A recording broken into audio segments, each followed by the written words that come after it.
Morning friends, welcome to my channel Bhajri Manna kitchen. আজকে আমি ছাতু দিয়ে গুটকা কচুরি বানিয়ে বিহারি স্টাইলে তোমাদের সঙ্গে পরিবেশন করছি। চলো কিভাবে বানাচ্ছি আমরা দেখে নিই। ছাতু দিয়ে বিহারি স্টাইলে গুটকা কচুরি বানাবার জন্য প্রথমে আমি একটা বাটি নিয়েছি, তাতে আমি একটু আটা দিয়ে দিলাম। আমি আটা দিয়েই কচুরিটা বানাচ্ছি, তোমরা চাইলে ময়দা দিয়ে বানাতে পারো। একটু আটা আগে একটা বাটির মধ্যে নিয়ে নিয়েছি। এর মধ্যে একটু নুন দিয়ে দিচ্ছি পরিমাণ মতো, একটু কালো জিরে দিয়ে দিচ্ছি, আর দিয়ে দিচ্ছি একটু জোয়ান নিয়েছি। জোয়ানটা হাতে করে একটু ভালো করে ঘষে নিয়ে আমি এর মধ্যে দিয়ে দিলাম। দিয়ে একটু শুকনো উপকরণগুলো মাখিয়ে নিচ্ছি। এরপরে এর মধ্যে একটুখানি আমি তেল দিয়ে দিলাম, সাদা তেল। সাদা তেলটা একটু বেশি দেবো, ময়নটা যত ভালো হবে তত কচুরিটা ফুলবে এবং খাস্তা হবে। আমি একটুখানি তেল দিয়ে এরকম ঝুরঝুরে করে আটাটাকে মেখে নিচ্ছি। এ দেখো, এমনি করে মুট করলে এরকম হচ্ছে, তার মানে ময়নটা খুব ভালো হয়েছে। এই পর্যায়ে ময়নটা ভালো করে মাখিয়ে নেওয়ার পর আমি এর মধ্যে দিয়ে দিচ্ছি অল্প অল্প করে একটু জল দিয়ে এবার এটা একটা ডো বানিয়ে নিচ্ছি। এরকম একটা ডো বানিয়ে নিলাম, ওপর থেকে একটু তেল দিয়ে দিচ্ছি। এবার আমি ডোটা রেস্টিংয়ে রেখে দিচ্ছি।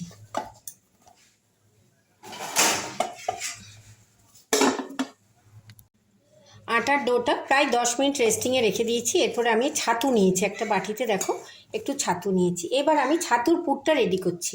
প্রথমে একটু দিয়ে দিচ্ছি পরিমাণ মতো নুন, একটু পেঁয়াজ আর লঙ্কা কুচি করে রেখেছি। এই পুরটা অনেকে অনেক রকম বানায়, আমি আমার মতো করে বানালাম। একটু জিরের গুঁড়ো দিলাম। আর যেটা সবচেয়ে আমার মনে হয় দরকারি সেটা হলো, এই বিহারিরা এই আচারের তেল দিয়ে এই ছাতুর পুরটা মাখে। একটু যদি আচার সমেত আচারের তেল দিয়ে পুরটা মাখা হয় না, অনবদ্য একটা স্বাদ আসে। তোমরা বন্ধুরা একবার বানিয়ে খেয়ে দেখো। এবার আমি ছাতুর পুরটা রেডি করছি। এইভাবে আমি ভালো করে মাখিয়ে নিচ্ছি একটু। দেখো একটা ঝুরঝুরে ভাব এসছে ছাতুটা, আর না আচারের তেল দিয়েছি বলে একটা অনবদ্য গন্ধ আসছে, কাঁচা লঙ্কা।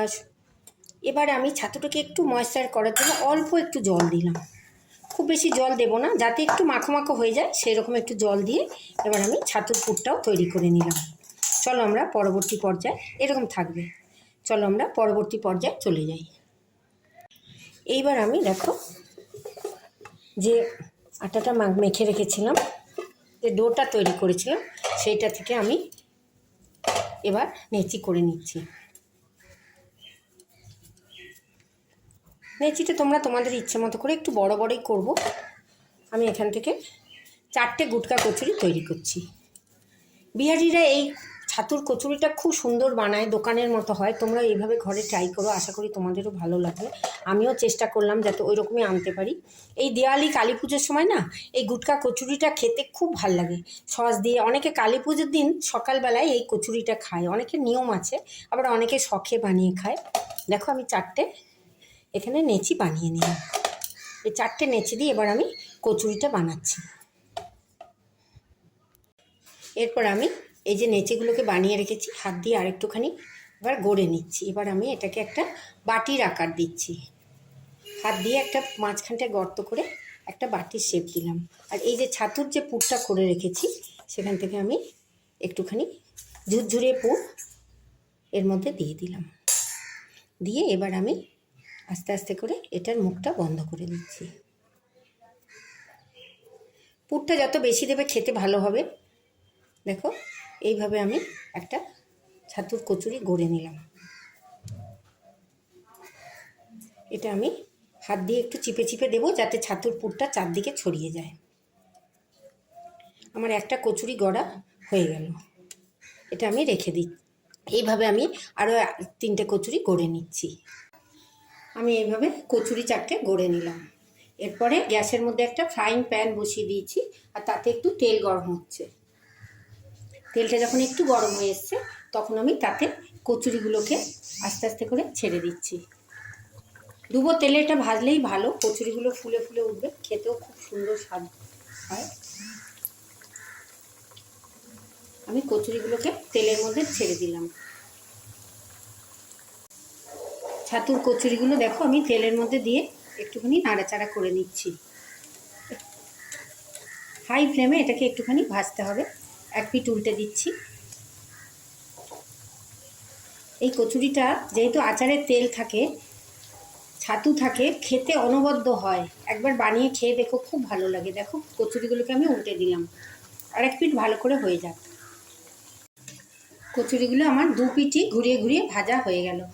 দেখো খুব খাস্তা হয়েছে, আওয়াজেই তোমরা বুঝতে পারছো খুব খাস্তা হয়েছে। এই পর্যায়ে আমি গ্যাসের থেকে একটা টিস্যু রেখেছি। আস্তে আস্তে কচুরিগুলোকে আমি তেল থেকে ঝরিয়ে একটা টিস্যুর ওপরে রেখে দিচ্ছি। সামনেই কালী পুজো আসছে, সবাইকে জানাই শুভ দীপাবলির প্রীতি ও শুভেচ্ছা। এইভাবে একবার গুটকা কচুরি তোমরা খেয়ে দেখো। এটা তোমরা সবুজ চাটনি, ধনেপাতা বা আমি যেরকম সস দিয়ে পরিবেশন করছি, তোমরা তোমাদের ইচ্ছে মতো পরিবেশন করতে পারো। এটাকে এবার আমি চারটেকে তুলে নিচ্ছি। আমি ছাতুর কচুরিগুলোকে বিহারি স্টাইলে গুটকা কচুরিগুলোকে ফ্রাইং প্যান থেকে একটা টিস্যু পেপার ওপরে তুলে নিয়েছি, আর একটু টমেটোর চাটনি দিয়ে পরিবেশন করছি। তোমরা তোমাদের ইচ্ছে মতো পরিবেশন করতে পারো, চা দিয়েও খেতে পারো। যদি আমার এই রেসিপিটা তোমাদের পছন্দ হয়, অনেক লাইক, শেয়ার, কমেন্ট করো, সাবস্ক্রাইব করে বেল আইকন প্রেস করো, যাতে আমার সমস্ত নিত্য নতুন রান্নার ভিডিও তোমরা সবার আগে দেখতে পাও। সবাই খুব ভালো থেকো, সুস্থ থেকো, সাবধানে থেকো। এইভাবে একবার গুটকা কচুরি বানিয়ে খেয়ে দেখো, কেমন লাগলো কমেন্ট বক্সে লিখে জানিও। ধন্যবাদ।